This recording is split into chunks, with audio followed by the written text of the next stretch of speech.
You're listening to Sox in the Basement, a production of the Broadcast Basement Limited, where every show is 30 minutes of good and comes from a basement bar on the south side of Chicago. Pull up a stool, pour a cold one, and join us right now for Sox in the Basement. Heard everywhere podcasts can be found, and always at soxinthebasement.com. Ed, I don't care what Tim Anderson said at first base, where cameras caught him talking to Jose Abreu, and some people thought it was him saying, "I hate this place," after he did not advance on I believe it was a wild pitch, could have been a pass ball. He could have been saying, "I hate the pitch clock."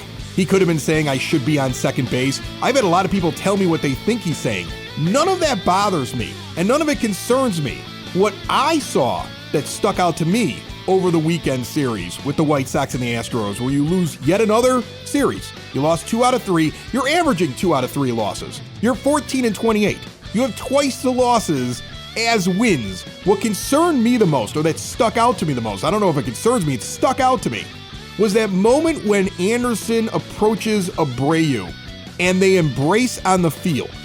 And it reminds me of when my teenage son, when he's upset about something, and he wants to look tough, and he doesn't want to hold the embrace too much. And he's bothered, and he's coming to me because he needs his dad for a moment. And you see Anderson embrace Abreu and pull away, and Abreu doesn't leave him. He continues to hold him, and you see Anderson's shoulders shake and shrug, and his head's down, and you see Abreu trying to offer words of encouragement to him, and I'm like, the White Sox have broken Tim Anderson, because this guy is down, he's in the dumps, this season is so hard on him, and I'm sure he's not the only guy in that dugout who feels that way, but here's a guy who Ozzie Guillen's saying isn't a leader, being hugged by a guy that Ozzie Guillen said recently wasn't a leader either, and these two guys are leaning on each other. One's having a rough start with the Astros, the other one in the middle of this horrible season. And to see Abreu hold on to Anderson and Anderson's reaction, that's the thing I zeroed in on over the weekend. Well, really what it turns out was Abreu heard him say, I ate that hummus plate. And then he's holding him because he knows that if Tim just lets go of everything, he's going to pass out from the gas. It was purely a gastrointestinal event for Tim Anderson and Jose Abreu. That's what your lip reading showed you? That's what you saw? Keep in mind, my glasses broke the other day, so I can't really see much on my phone, and I didn't get to a computer screen for a couple of days here. So I might be wrong about that. But no, look, Tim Anderson is broken. He is a guy who probably realizes what a massive star he would be in any other market. And that's an indictment that I've placed on Jerry Reinsdorf and the White Sox before, of where Tim Anderson is one of the faces of Major League Baseball, according to the MLB. However, we don't know much about Tim Anderson in the local market because they only have 1 or 2 outlets that they'll let their players go through. So TA, if he was in anywhere, call it Tampa, Pittsburgh, doesn't matter, he'd be a huge deal. And he's not here because he's this guy that the MLB wants to promote because he's such a great player and he's such a good guy. And the White Sox, maybe he gets a shot, at a couple of interviews a year. They handle their guys so close to the vest because I think they're mostly afraid that their players themselves will expose even more problems within the organization, which is why you have to fire Rick Hahn, you have to fire Kenny Williams, you have to fire Chris Getz and his poor minor league system into the sun, and Jerry Reinsdorf should sell the team. And this episode of Sox in the Basement brought to you by Cork and Carry at the Park, in the shadow of the ballpark at 33rd and Princeton, the official home of Sox in the Basement. We are giving away the staff of Cork and Carry today on this episode. We'll get into it in just a little bit.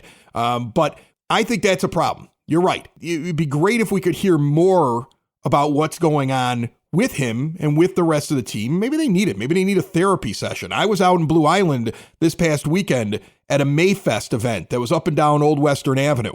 Over 100-some vendors and people selling things and artists and live music, and there was food up and down the street, and they suspended the liquor laws so they could all people could walk up and down. It was a big giant 3-block block party, and we were sitting right in the middle of it for Southside Pod and Sox in the Basement. And the amount of listeners to this show that came up, first of all, I'm grateful.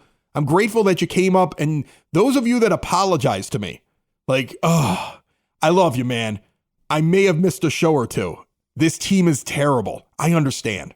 I totally get it. We get it. We totally get it. I totally get it. And heck, I missed a show or two. Yeah, listen, you did. You missed a show or two. And listen, the way that everybody speaks about it, the new listeners, because we signed up some people that are new today. We subscribed them while we were there, and we had some giveaways. And then the listeners that we've already had, and Sox fans in general walking up, they all basically said the same thing. I hate this team. Like, it was the phrase "I hate this team" was brought up so many times, and they're not saying they're not fans, and they're not saying that they, that they've turned on the players. They're not saying that. They just hate this team and where it's at right now. They hate this season. The fans are battered as well, and they don't know where the hope is going to come from because the old man is probably never selling, so you're waiting for him to die, and he's probably never firing anybody. Like, why does Ethan Katz still have a job, Ed? When you look at the rotation, and you look at the bullpen, and you look at Pedro Grifol run out there the other night to try to get Aaron Bummer out of the game, and he sprinted to the mound because he's like, we're done with you. Like, he trusts like 2-3 guys right now in that bullpen. Why are we waiting till the end of the year to make a change there? Send a statement. Your rotation is completely out of whack, and the only guy you ever really impacted is leaving at the end of the year, according to Bob Nightingale, because you're not even going to make an offer to Lucas Giolito. He's probably getting traded at the trade deadline. What are you keeping this guy around for? What did he do with the pitchers that you assembled in that very expensive bullpen for him to continue to have a job? And the thing that I kept getting from White Sox fans is what we want to hear right now. What they were saying is, I'd really like to just keep track of them on the outskirts of the season. Like, just mention what's happened over the last couple of days so I don't have to watch every game, Chris. And keep hammering the front office, even though I don't think any of them believe that anything will happen substantial. And I think that's how battered the fan base is right now. And it really struck me being out with all of these fans that came up and spoke to me over the course of those 4 or 5 hours I was out in Blue Island. And I guarantee you it's the same way wherever you go right now. Well, White Sox mouthpieces just tweeted out that actually the fans were telling you that they ate a hummus plate and were complaining about the pitch clock. So none of that really took place. No. In fact, I'm talking to the fans that don't like the team, but the great majority, according to Rick Hahn and probably an awful lot of the mouthpieces over at the Jerry Reinsdorf television network. Okay, all of them are probably still trying to tell you like, oh, the real fans, they shouldn't get down. We're going to get this fixed. We still have a chance. You're 14-28. Coming out of the weekend. You lost 3 of 4 to the Royals, for crying out loud, and 2 out of 3 to a struggling Astros team. Are you kidding me? That's the problem is that, of course, you're right. Nothing is going to change, blah, blah. Yeah, we're all frustrated. And the real fan base is frustrated too. And if Tim Anderson is saying that he doesn't like this place, Tim Anderson's not saying that because he doesn't like the city of Chicago. No. Tim Anderson's not saying that because he doesn't like Pedro Grifol. No. Tim Anderson's not saying that even because he doesn't like Jerry Reinsdorf. Tim Anderson is saying that because he understands, and I think the players get it, that the fans are supremely frustrated with the organization. The fans are not coming out. And when you're a player and you're not getting a lot of fan support, it's kind of hard to get motivated to play. I mean, yeah, they're playing for money and they're professionals and all that stuff. They are showing up and they are playing the games, but they're beaten down too. So the only people in the organization that don't seem to be beaten down are the front office and the people who apologize for the front office professionally. and that's really what you're looking at, right? Yeah, and then the people that are on the periphery that are trying to hang out with the people that professionally apologize. Like, I mean, there's like a whole string of it that's out there. It's like a web of apologies or trying to defend this, and you can't defend this anymore, and you're fine with being upset about it. That said, there are things going on with the team. It's like anything else. If you take away the championship expectations, and you take away the expectations on this team to be good, there's always things to look for and watch for. And you can see where certain players are, starting to emerge as we thought they would. You can kind of watch the Lucas Giolito watch. I think, like you said, he's going to get traded at the deadline. There's no reason to hold on to him. You can kind of watch for that now and sit there and say, okay, how quickly could this team retool around Luis Robert Jr. and Andrew Vaughn and whatever parts of Eloy Jimenez are actually still functioning at this moment. I want to get into that. With a Lucas Giolito trade or even a Tim Anderson trade, which I know sounds like something that would have been sacrilegious to talk in the offseason, even though I'm pretty sure you and I did. No, I think we did, and I think that it's a real possibility. I want to get into that. I want to get into what's currently on the roster that you can actually get behind as a fan, even though you don't trust the people in charge to make the right decisions. But we're going to talk about that. I want to do the recap over the last couple of days. I want to hand out the staff of Cork and Carry, and I want to remind you that mom and dad, grandma and grandpa, don't want to go to assisted living. Like, they didn't work their entire lives to get put into a home. Let them switch to a new age of life with Hyatt Home Medical Equipment. Anybody who's ill, dealing with injuries, old age, they can get around on their own, live independently with stair lifts, ramps, grab bars, lift chairs, even bathroom remodeling. Hyatt's going to work with your insurance. They're going to give you a discount if you mention Sox in the Basement on top of that. And they have 0% financing for qualified individuals. If you use a CPAP machine and you're unhappy with your vendor, switch today. They're going to directly mail supplies to you, or you go on into that showroom and they have testing rooms. They're going to show you everything that's available to you. They also have the latest in continuous glucose monitors. I want you to learn all about what they do by going to hhme.com or stop in and see Hyatt Home Medical Equipment in their big showroom. It's beautiful, just remodeled, 3518 West 95th Street in Evergreen Park. When I look at the team right now, and I was having this conversation with Dad, you can go and just take a look at the pitching staff. And in reality, it's Lucas Giolito's the only guy you trust right now, even though Dylan Cease finally had a good start. And that was his best start since opening day. Gregory Santos, also trusted by his manager, and his whip is high. It's higher than I like, but his fielding independent pitching at 2.39 and the fact that his manager trusts him, he's getting more and more opportunities coming out of the bullpen. Kendall Graveman is actually having a pretty good season so far. Quietly, I mean, he's doing better than his norm, and Joe Kelly found it again. But besides those four names, Giolito and the three relief pitchers that I mentioned, you don't have very much that you trust, especially after you spend all that money on it. When you look at the actual position players, though, there's so much on this team, Ed. I mean, Yasmani Grandal has had a pretty good year so far. Andrew Vaughn may not be the superstar that you want him to be yet, but his OPS plus is sitting right around 100. He's got a 725 OPS. He's only hitting 236. I want him to get it up. He's only got 4 home runs. We need to see more power. But I still feel there's something there. Jake Berger's a beast. He comes back and he immediately contributes to the team. 969 OPS this year. Luis Robert Jr., 897 OPS. On fire over the last couple of weeks. Eloy Jimenez, if he could stay healthy, has at least been average when you compare him to the rest of Major League Baseball. Gavin Sheets, same thing. Hanser Alberto's been the best guy coming off your bench. He's average when you look at his hitting compared to Major League Baseball. Yoan Moncada is actually having a pretty good year when he's on the field. You have some talent on your team.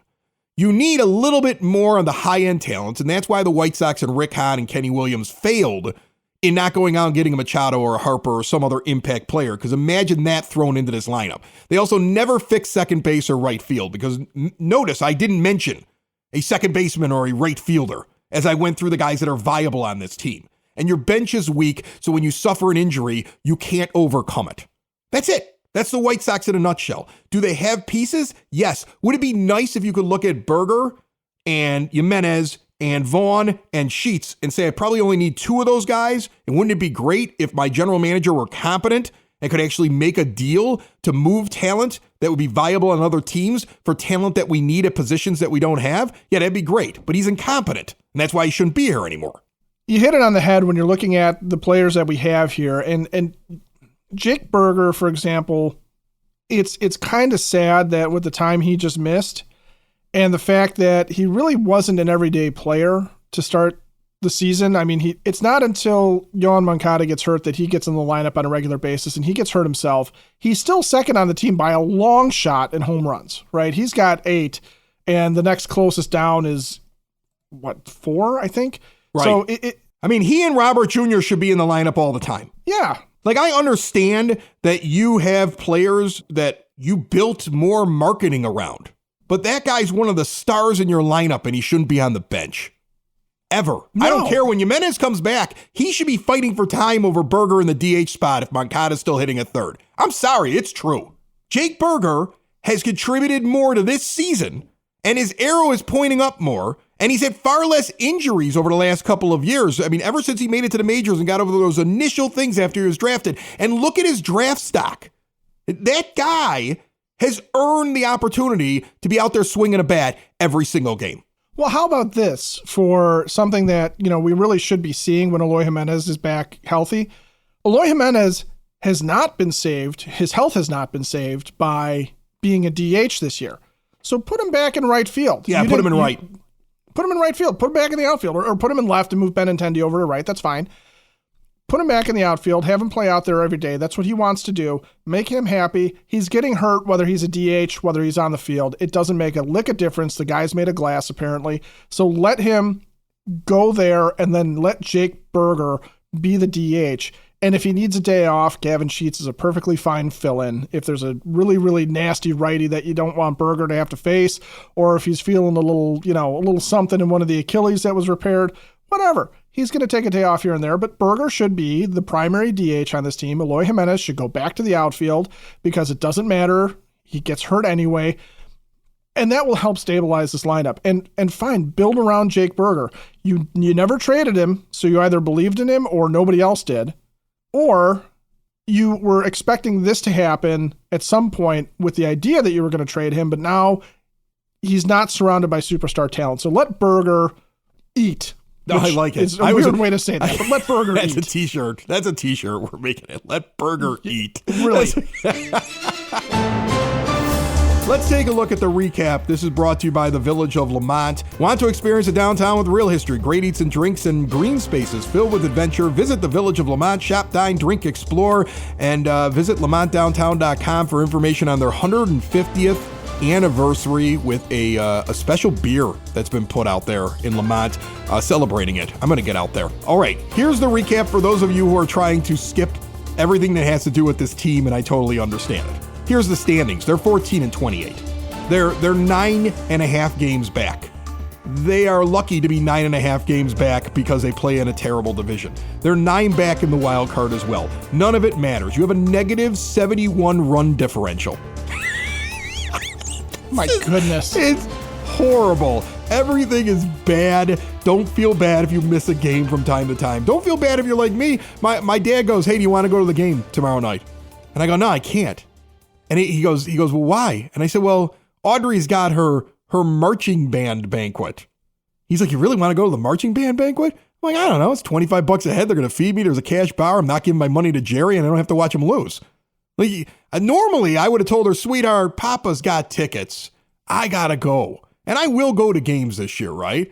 But now, things that I normally would have skipped to go to a White Sox game, not skipping them. Oh, I've got tickets flying at me left and right that just nobody seems to want. It's been ugly. It has been ugly. Some of the uglier players over the last 7 days. Andrew Vaughn hit 174 over his last 6 games with a 512 OPS.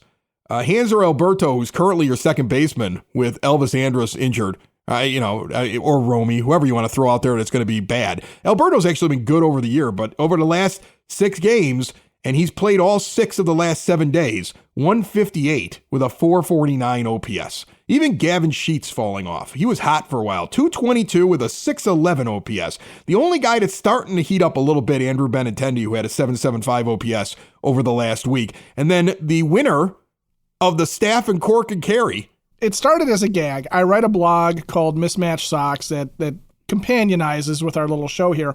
And in one of the early ones, I suggested that if Rick Hahn doesn't get his stuff together, that we should just bind and gag him and toss him to the staff of Cork and Carry and let them deal with him. And then I realized that not only is the staff of Cork and Carry a group of people that would deal with Rick Hahn for one thing and also provide fantastic service when you go in the shadow of the ballpark before the game, after the game, but also it sounded like some sort of mythical weapon, right? It does, like something that you would wield, the staff of Cork and Carry, and use it to smite thine enemies. And so I started handing it out every time I write a blog. And basically, when you go over the last 7 days or so, none of the pitchers are really worth it, although Giolito's not been terrible. He's just been sort of okay. But by far, the only guy on this team that is doing anything of note in the past week or two is Luis Robert Jr. with his 4 home runs, 7 RBIs, a 348 average of 1.305 OPS. I mean, just absolutely killing it right now for the Sox.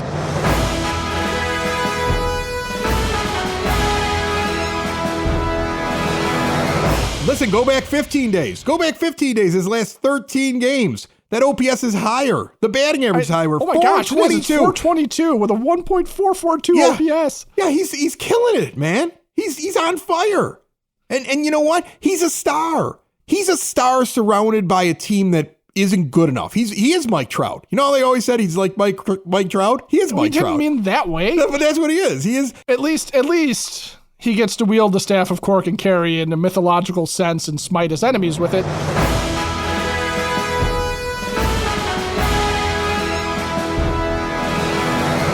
Even though Mike Trout, would probably sit there and go, "Hey, I'll take Tim Anderson on my team." Tim, you won't hate it here. I know, or you're right. Eat a hummus plate or whatever you said. There is talent on the team. It's really the pitching staff. But looking at Luis Robert Jr., looking at him and what he's done, and he deserves the staff of Cork and Kerry, and he'll probably hold it for a while with lightning going off above his head.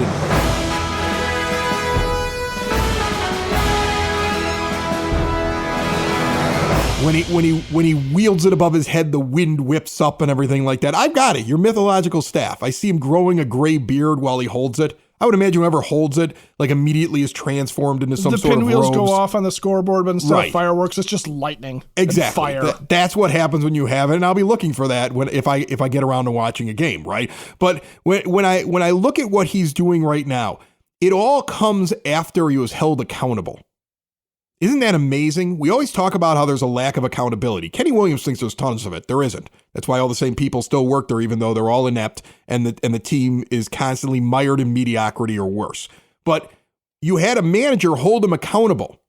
And of course they blamed the hamstring and he sat out for a day or so. But I've also felt like there was a little bit of truth there. And just a wake-up call for a player. And look what he's done since that moment. And I wonder how much leeway the manager has when you have the pressure of a front office that doesn't want to show their mistakes off to everybody, because you do see them almost force-feeding the same players to Pedro and not switching things up. I mean, the bullpen is really like the big thing, right? I mean, there are guys who are performing down in the minors that if they really were trying to win, they'd be rotating some of these guys out and bringing other players up. And then you see Ethan Katz still sitting there as the pitching coach. Let your manager do something else. Because you could see how frustrated he is with the staff. But look at what happened when he was able to hold a player accountable, even if it was in a little way, and how the player responded. And that's how professional baseball teams operate.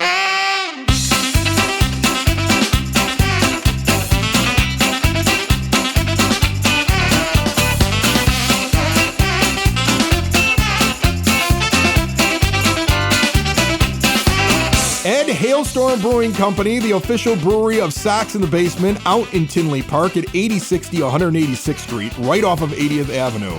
Has lunch specials that you wouldn't believe. In fact, their Scratch Kitchen now opens at 11 a.m. for lunch Tuesday through Sunday.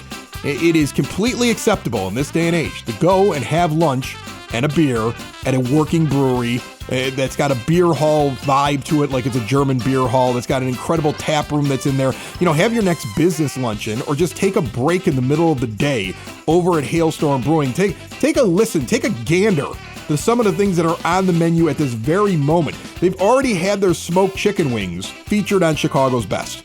That's how good they are. They were out for like a month, and boom, they're on television. Their spicy roast beef sandwich, their andouille po' boy, their cheesy flatbread, their pork belly sliders, whatever you're going and getting, wash it down with a delicious beer. Several of them have won several awards. Get out there to Tinley Park, 8060 186th Street, right off of 80th Avenue. And as you heard with that music, as I started talking about Hailstorm, it's time for the Sox Nerd. Dave Marin sits up there and puts all those nifty tidbits and nuggets up on the scoreboard at Guaranteed Rate Field, and he joins me right now. How are you, Sox Nerd? Great, Chris. How are you? I'm good, man. I got to be on the field last week. You hear about that? Since we last talked, I had batting practice at the Rate. I saw that. I'm glad you didn't drop my name. They would have escorted you right out of there. No, it looked like it was a great time. It was a great time. We're talking about Luis Robert today, and we handed him the staff of Cork and Kerry that he will wield until somebody takes it from him because he's playing so well. Do you have anything on him? Well, Chris, as I've told you many times, that my late mother's mantra was always to dig for the pony. That is, aggressively and enthusiastically seek out the positive. Lately, that's been impossible, so good night. Just kidding. The most positive thing the Sox have going right now is Luis Robert. With that in mind, here are a few nerd-esque gems on the Sox center fielder. Robert is killing it in May so far. When the Houston series ended, Robert was leading the majors with 19 hits and 6 homers in the month.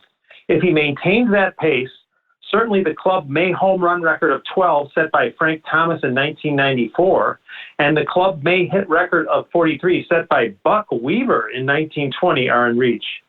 This May shouldn't come as a surprise, though, based on Robert's track record. May has always been his best month.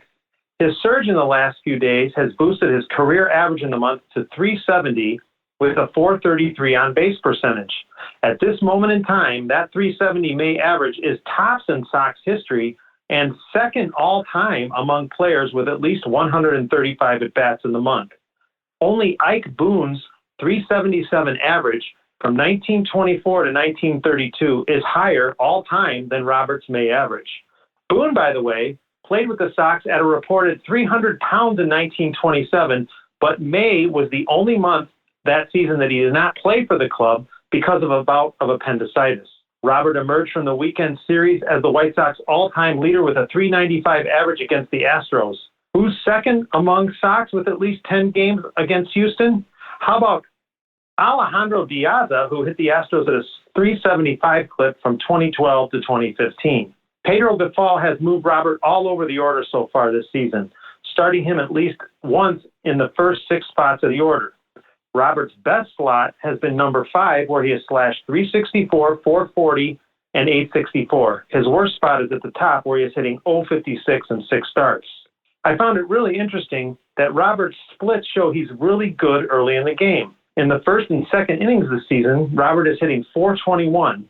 In the middle 3 innings, Robert is at 205, while he is hitting 288 in innings 7 through 9. Along those same lines, Robert is batting 412 when facing a starter for the first time, but only 222 the second time through, and a meager 179 the third time through. And then there's his defense. Robert is leading big league center fielders with 7 defensive run saves and covers ground like no Sox outfielder I have ever seen, with the possible exception of Mike Cameron and Lance Johnson. The best number associated with Robert, though, is his age. The man is only 25, which hopefully means he's still ascending. Now my zinger, Jake Marisnick. Jake Marisnick? What, are you kidding me? Believe it or not, the journeyman outfielder is already an all-time leader in Sox history. No position player has appeared in more Sox games without a plate appearance than Jake Marisnick. Since being promoted from AAA, Marisnick has played in 5 games without batting. He's made 4 appearances as a late-inning defensive replacement and 1 as a pinch runner. Of course, 1 at-bat will blow all this up, but at this moment, Jake Marisnick is the king of White Sox batless appearances. And that last item alone is why I am known as the Sox Nerd. Thank you, Chris. Take care. Ed the Sox Nerd brings up Jake Marisnick, a guy who was elevated to the roster due to injury. I was surprised about Yasmani Grandal going the entire weekend. You see Carlos Perez come up, see Carlos Perez go down so they can make room for Berger. You never see Grandal. On Sunday, all they had was Sebi, from what I could tell. And I don't know if Grandal's able to come in an emergency, then fine, but it's always a hesitation to put him on the IL, and they wait too long, and then sometimes they come back, and I don't think they're ready yet. Well, and I wonder, too, are they so reticent to put guys on the IL because they've had so many guys on the IL? And that's been the story of this team for a couple of years now, of Robert spending time on the IL when, you know, you're kind of looking at him going, okay, he got hurt. There was the whole Madrigal getting injured a couple of years back. Eloy is obviously a thing. Of all the guys that have spent time on the injured list that you would sort of expect, Yasmani Grandal's one of them, okay? I mean, this is a veteran catcher. Veteran catchers get hurt, and they spend time on the injured list. It's a fact of life. I mean, that's why most teams will actually have a guy, you know, more or less be in a split situation at Grandal's age. I mean, he's 34, and that's a lot of miles on a catcher's body. He's been doing this a long time. But I think you're right. They rush back, and they don't have the depth, and they don't have anybody coming up. That's why we're stuck with Lance Lynn, frankly, is there is just nothing in the minors right now for the White Sox that suggests that they should be bringing a guy up to have him start games, because the only starter that you have at Charlotte that's really doing anything of note is Nate Fisher. He's got a 3.38 ERA, 1.23 WHIP. He's done all right for himself. Jesse Scholtens, who's already been up, he's done all right for himself. But you don't have, like highly touted prospects waiting to come up and take spots in the rotation. And you don't have highly touted prospects sitting at Charlotte waiting to come up and take over Carlos Perez is there. He's ready to take over for Yaz if you need to put him on the IL. But for the most part, the White Sox minor league system right now is just bereft of guys that are the next guy up. I clicked on the Texas Rangers just randomly. They're a first-place team. They're 25-15 right now, 4 games up on the Houston Astros in the AL West. By the way, a team that the Sox are supposed to be as good or bad as that going into this year, according to Pacoda. They have 8 players currently listed on their injured list, including Mitch Garver and Corey Seager and Jacob deGrom and Jake Odorizzi, among others. And what's funny is you hear 2 starting pitchers are injured. They're not shallow. They still have Dane Dunning that they got off us, and Andrew Heaney, and John Gray, and Martin Perez, and Nathan Eovaldi. And Corey Bradford's starting a game for them, or actually did yesterday. This is a team that said, we need to make sure we have depth because we want to compete. Why are they run differently than the White Sox? I don't know. Ask Rick Hahn and Kenny Williams and Jerry Reinsdorf, who keeps those fools in the front office. Go ask them, because we don't operate that way. But the Rangers are able to go and do it, and there's really no difference in terms of the structure and the payroll between the two teams either. And the ability of the Rangers to put together a team that's sitting in first place shows that there are much more confident front offices out there. We just have guys that have jobs for life. And you know what? I'll pick another one. Let's pick another first place team. Let's pick the best team in baseball right now, the Tampa Bay Rays. They are filled up on the injured list, and they're all pitchers. It's their entire opening day pitching staff seems to be on the IL right now. Yeah, Baz Glasnow, Rasmussen, I hope I'm saying his name right. Rasmussen? Yeah, Jeffrey Springs, they're all on there. Plus they got 3 relief pitchers. They're all on the IL. They got 7 pitchers. Including their closer. Pete Fairbanks was their closer, right? So their closer's on the IL. Rasmussen and Glasnow were their top 2 starters, and Jeffrey Springs was their number 3. Yeah, you've got 7 pitchers on the IL. And they keep winning. Competent pitching coach, good player development, depth put in there by the general manager. That's the difference right there. It's not because the White Sox are unlucky. And it's not even probably because their training staff's bad at things. I've started to believe that the front office just likes to make them the scapegoat because they want to hide how bad they are at putting a team together. Oh, I don't believe that for a second that the training staff is culpable in this. I mean, everybody gets injuries. Everybody. Yeah. Teams in first place right now have massive injuries across the board. But guarantee you're gonna get told, well, we didn't have Liam. Remember we said that? We said they were gonna do that. Wait till that comes out. Wait for them to do that. Wait for them to pull that at some point. Well, if we would have had our closer. Garrett Crochet was ready at the beginning of the season. Everything would have been different with this bullpen. Give me a break. Look at what other teams go through and how they survive and how we can't. Sox in the basement. Sox in the basement. Sox in the basement. Sox in the Basement. Heard everywhere podcasts can be found, and always on soxinthebasement.com.